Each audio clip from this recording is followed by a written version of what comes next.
నమస్కారం. ఆంధ్రప్రదేశ్లో ఎర్రచందనం స్మగ్లింగ్ గురించి మళ్లీ పెద్ద ఎత్తున చర్చ జరుగుతోంది. పుష్ప సినిమాతో ఇది బాగా పాపులర్ అయినా నిజానికి క్షేత్రస్థాయిలో ఈ సమస్య ఎప్పుడూ ఉంది కదా. అవునండి, ఇది చాలా కాలంగా ఉన్న సమస్యే. ఇప్పుడు కొత్త ప్రభుత్వం, ముఖ్యంగా ఉప ముఖ్యమంత్రి పవన్ కళ్యాణ్ గారు దీనిపై ఫోకస్ పెట్టారు. అవును, అందుకే ఈరోజు మనం అసలు ఈ స్మగ్లింగ్ను ఆపడానికి ఏం చేస్తున్నారు, వాళ్ల వ్యూహాలేంటి అనే దానిపై కొంచెం లోతుగా మాట్లాడుకుందాం. తప్పకుండా. అంటే గత 5 ఏళ్లలోనే చూడండి, సుమారుగా 1,30,000 చెట్లు నరికేశారట. అయ్యో, ఎంత నష్టమది! అంచనా ప్రకారం దాదాపు 10,000 కోట్ల రూపాయల నష్టమండి. ఇది కేవలం డబ్బు మాత్రమే కాదు, శేషాచలం అడవులకి, అక్కడ ప్రజల నమ్మకాలకి కూడా పెద్ద దెబ్బ కదా. వెంకటేశ్వర స్వామితో ముడిపడిన ప్రాంతమది. నిజమే. అందుకనేమో ప్రభుత్వం చాలా కఠినంగా వ్యవహరించాలని డిసైడ్ అయినట్టుంది. స్వయంగా ఉప ముఖ్యమంత్రి గారే ఫీల్డ్లోకి వెళ్లారు. అవును, తిరుపతి జిల్లా మామండూర్ అటవీ ప్రాంతానికి వెళ్లారు. అధికారులతో సమీక్షించారు. అక్కడ గోడౌన్ చూస్తే 40 ఎకరాల్లో ఉందది. 40 ఎకరాలా? అందులో సుమారు 5,376 మెట్రిక్ టన్నుల ఎర్రచందనం ఉంది, పట్టుబడింది. అంటే పరిస్థితి ఎంత తీవ్రంగా ఉందో అర్థం చేసుకోవచ్చు. ఆ టూర్ తర్వాత వార్నింగ్లు కూడా గట్టిగానే ఇచ్చారు కదా. చాలా స్ట్రాంగ్ వార్నింగ్. స్మగ్లర్లను ఉద్దేశించి తాట తీసి కూర్చోబెడతామన్నారు. మారకపోతే ఏడాదిలోగా ఆపరేషన్ కగార్ లాంటిది ఉంటుందని కూడా చెప్పారు. అంటే మాటలు కాదు, చేతల్లో చూపిస్తామన్నట్టుగా ఉంది. ఇలాంటి గట్టి మాటలు గతంలో కూడా విన్నాం. అయితే ఈసారి ఏదైనా తేడా కనిపిస్తోందా? అంటే యాక్షన్ ప్లాన్లో ఏవైనా కొత్తదనం ఉందా? కొన్ని సంకేతాలైతే కనిపిస్తున్నాయి. ముఖ్యంగా నలుగురు కీలకమైన వ్యక్తుల్ని, అంటే వాళ్ళని కింగ్ పిన్స్ అని పిలుస్తున్నారు, వాళ్ళని గుర్తించామని ప్రభుత్వం చెప్పింది. ఆహా, ఎవరే ఉంటారు వాళ్ళు? బహుశా కడప జిల్లా వాన్హు లేదా పక్కనే ఉన్న తమిళనాడుకు చెందిన వాళ్ళు కావచ్చు అని ఒక అనుమానం. వాళ్ళని పట్టుకోవడానికి ఒక స్పెషల్ యాక్షన్ ప్లాన్, ఒక టాస్క్ ఫోర్స్ కూడా ఏర్పాటు చేశారట.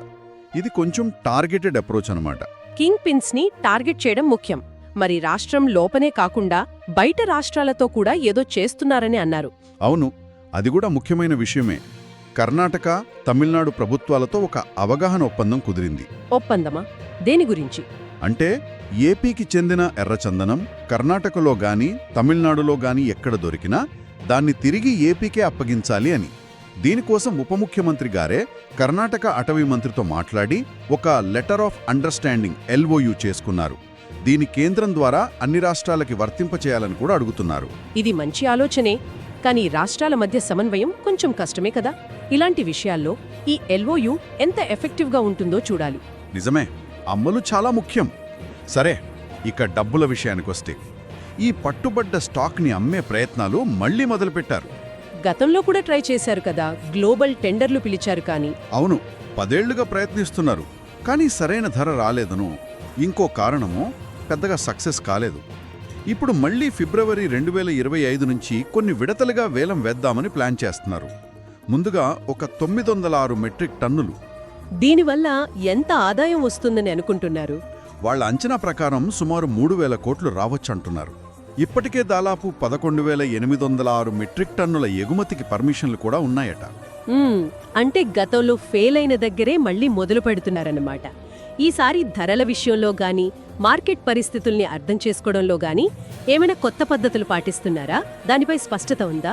ప్రస్తుతానికైతే వేలం వేసి డబ్బులు తెచ్చుకోవాలనే టార్గెట్ అయితే క్లియర్గా ఉంది. ధర నిర్ణయంలో గత అనుభవాలు ఎంతవరకు ఉపయోగపడతాయో చూడాలి. అలాగే ఇంకో ముఖ్య విషయం ఏంటంటే, ఈ స్మగ్లింగ్లో పాల్గొనేది ఎక్కువగా కూలీలే కదా. అవును, పేదరికం వల్ల. వాళ్లలో మార్పు తేవటానికి అవగాహన కార్యక్రమాలు కూడా చేపడతామంటున్నారు. ఇది కూడా సమస్య మూలాల్లోకి వెళ్లే ప్రయత్నమే. అంటే ఒకవైపేమో గట్టి వార్నింగ్లు, కింగ్ పిన్ల మీద నిఘా, ఇంకోవైపు ఇతర రాష్ట్రాలతో ఒప్పందాలు, డబ్బుల కోసం వేలం ప్రయత్నాలు, అలాగే జనాల్లో మార్పు కోసం అవగాహన. ఇలా అన్ని వైపుల నుంచి ప్రయత్నిస్తున్నట్టు అనిపిస్తోంది. అవును, ఒక మల్టీ ప్రాంగ్డ్ అప్రోచ్ లాగా ఉంది. గతంతో పోలిస్తే స్మగ్లింగ్ తగ్గిందని అధికారులు కూడా చెబుతున్నారు.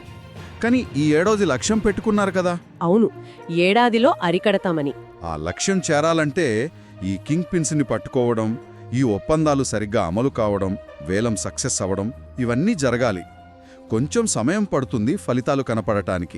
అయితే ఈ పట్టుబడిన 1,000 టన్నుల ఎర్రచందనం ఉంది కదా, దీని విలువని నిజంగా రాష్ట్ర అభివృద్ధికి, అడవుల సంరక్షణకి ఎలా వాడుకోవచ్చు? కేవలం అప్పుడప్పుడు వేలం లేయడమే కాకుండా ఏమైనా స్థానికంగా వాల్యూ అడిషన్ ఇండస్ట్రీస్ పెట్టడం లాంటివి ఆలోచించొచ్చేమో? ఇది ఆలోచించాల్సిన విషయం కదా. ఖచ్చితంగా దీర్ఘకాలిక ప్రయోజనాల గురించి కూడా ఆలోచించాలి.